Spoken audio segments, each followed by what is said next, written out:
IBomma Ravi piracy కేసులో సంచలన విషయాలు వెలుగు చూస్తున్నాయి. హైదరాబాద్ పోలీసులు కోర్టుకు సమర్పించిన రిమాండ్ రిపోర్ట్లో పలు కీలక విషయాలను ప్రస్తావించారు. పైరసీతో పాటు తనకు చెందిన 7 బ్యాంక్ ఖాతాల్లోకి మొత్తం 13,40,00,000 రూపాయలు వచ్చినట్లు రవి ఒప్పుకున్నట్లు ఆ నివేదికలో ప్రస్తావించారు పోలీసులు. ఆన్లైన్ బెట్టింగ్ యాడ్స్ ద్వారా 1.78 కోట్ల భారీ మొత్తం కూడా వచ్చినట్లు విచారణలో తేలింది. ట్యాక్స్ ఇబ్బందుల దృష్ట్యా అందులో 90 లక్షలను తన సోదరి చంద్రికకు పంపాడు. అలాగే లావాదేవీలన్నీ విదేశీ కరెన్సీ రూపంలోనే చేసినట్లు పోలీసులు నిర్ధారించారు.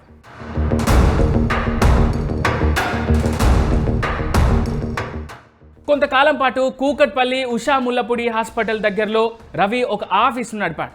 అప్పట్లో 10 మంది యువకులను నియమించుకొని రవి పైరసీ చేయించాడు.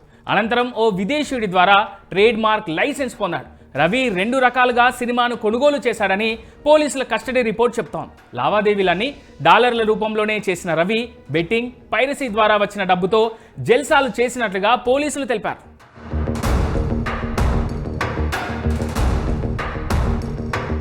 ఇక ఒక్కో సినిమా క్యామ్ కార్డర్ ప్రింట్కు $100, HD ప్రింట్కు $200లను రవి చెల్లించేవాడని పోలీసులు అంటున్నారు. కోవిడ్ తర్వాత తన బిజినెస్ మెరుగుపడిందని రవి పోలీసులకు వివరించారు. ఆన్లైన్లో సినిమాలు చూసే వారి సంఖ్య కోవిడ్ తర్వాత పెరిగిందన్నారు. దాంతో తనకు బాగా డబ్బులు వచ్చాయని రవి ఒప్పుకున్నారు.